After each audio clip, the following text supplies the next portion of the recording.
Hi, my name is Paris Landers, and today I will be presenting to you my feasibility report on Henderson State University's Greek life system, and specific the NPHC.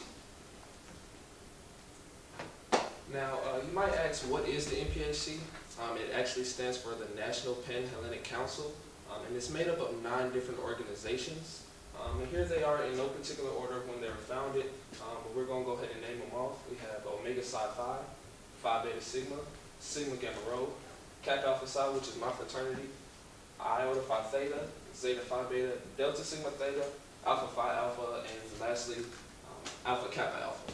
Now, Henderson only has 7 of the 9 organizations, so we are missing 2, and the 2 that we are missing are Sigma Gamma Rho and Iota Phi Theta.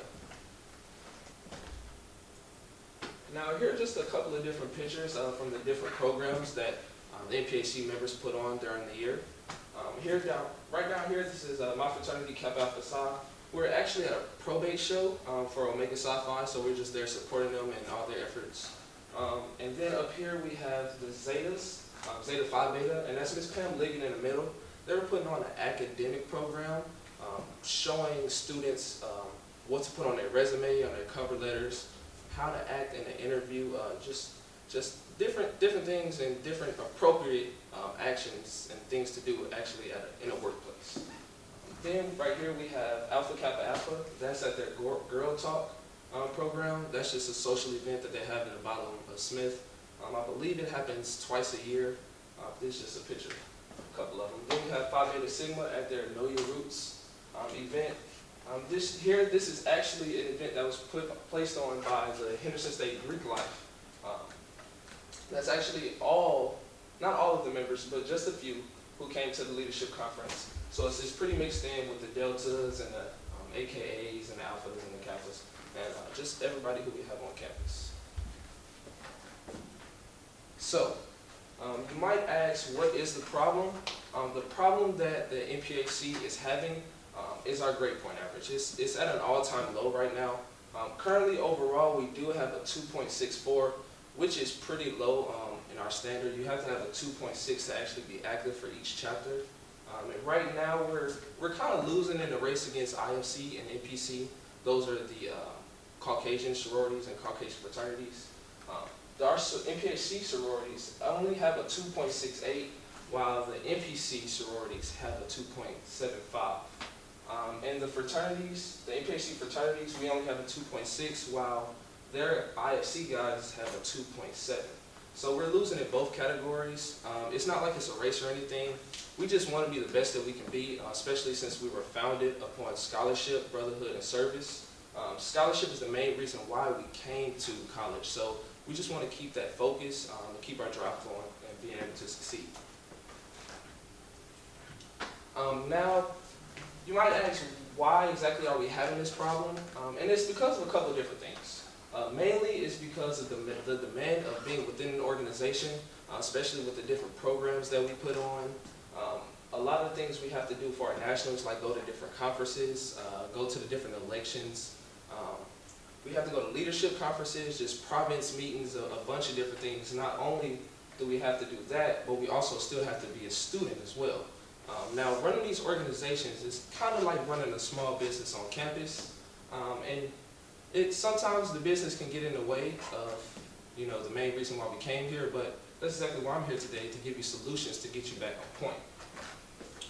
So, let's see here. The other main reason that we're having this problem is because of personal and chapter accountability. Now, personally, I don't want to have a 2.64 GPA. I don't expect anybody to want to have a 2.64. I mean, it is okay. You can graduate with a 2.64, but the fraternities and sororities, we're seen as an elite group of students. So we want to uphold our expectations higher than normal students. So, your chapter and yourself, you just want to hold yourself to a higher standard and be the best that you can actually be. So let's see here. And those are the main reasons why we're having the problems. Now, there's a lot of people that's affected by it, but mainly the chapter members are affected by it. Now, when I have a chapter brother who is inactive, he's one person I cannot put the responsibilities of going to these different conferences and planning these different events and holding these different functions. So that's like losing one of the building blocks of my organization, especially with the chapter sizes on campus ranging from 3 to 4 members on average. The lowest actually being 2, the highest actually being 10. So I mean, when you don't have, every person is crucial. So when you don't have the GPA and you can't be used, then you're really hurting your chapter. Not only do you hurt your chapter, but you hurt your campus community. Because although Greeks are here to have fun and stroll around and do all the fun things that we do, throw parties and stuff like that, we also, like I said earlier, we have these programs and we do national philanthropies and things like that. So if, for example, my fraternity, Kappa Alpha Psi, our national philanthropy is raising money for the St. Jude's Cancer Research Foundation. And if I'm missing a chapter brother, and we only have 2 chapter brothers, we only have 2 people right now currently active in my fraternity on campus.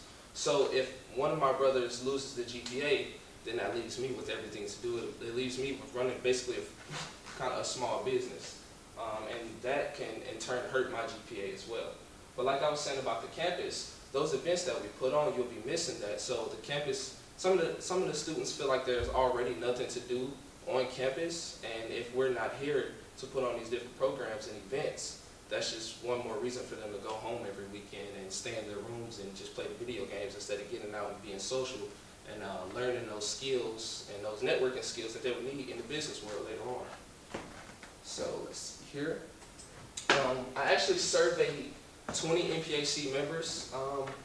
I had 5 different solutions. These were the top 3. So the first one is hold regular study sessions.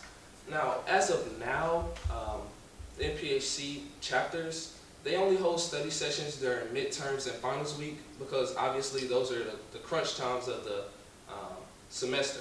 But if the chapters were to hold study sessions regularly, like maybe bi-weekly, in turn their GPA will get higher because they're doing their work, they're there with their brothers, they're being encouraged, and they know where they're at and where they stand in the class that semester instead of just twice a semester.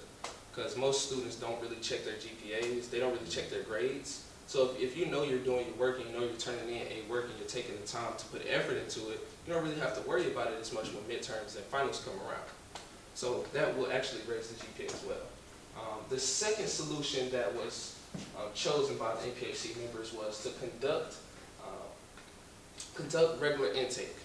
Now that can help because of the chapter size. So if right now, like I said, my chapter only has 2 members in it. Well, if we conduct the intake regularly, being more than just once a year, we can get twice as many guys. So right now, if we conduct the intake, say we got six guys, if I did it again in the next spring, that would be another 6, so I have 12 plus the 2 that's already here. And in turn, we can split the responsibility, and it'll make everything go a little bit smoother, so all the work won't be placed on one person, 1 or 2 people. Thirdly, the MPAC members said that the Henderson State's Office of Greek Life should abide by all rules, regulations, and policies. Now, currently, Henderson State, they handle their cases case by case. Because they try to be a little sympathetic, being that we are at a small school, so like I said, we don't have a lot of members. But if they abided by the national rules as well as the rules that were set in the Constitution of the MPHC, to whereas if your GPA falls below the minimum, then you're inactive, so you can focus on your grades, then obviously, people won't be able to step, they won't be able to stroll, and they'll be focusing on their work so they can get back and do those things. So after going through these solutions, I found that the most feasible solution would be to conduct intake regularly. And the reason why I feel that way is because if we get more guys and girls in these fraternities and sororities, then, like I said earlier, all the work won't just be on a couple of different members. Now, even if they didn't, the Office of Greek Life didn't abide by the rules, regulations, and policies, I'm pretty sure that if I had 12 members and 3 people went inactive, that it really wouldn't hurt the rest of the chapter because you still have 9 other people to take on those duties and responsibilities. So, with that being said, it seems like this would be the most feasible, and Henderson State University's MPAC Council should conduct intake regularly to improve their grades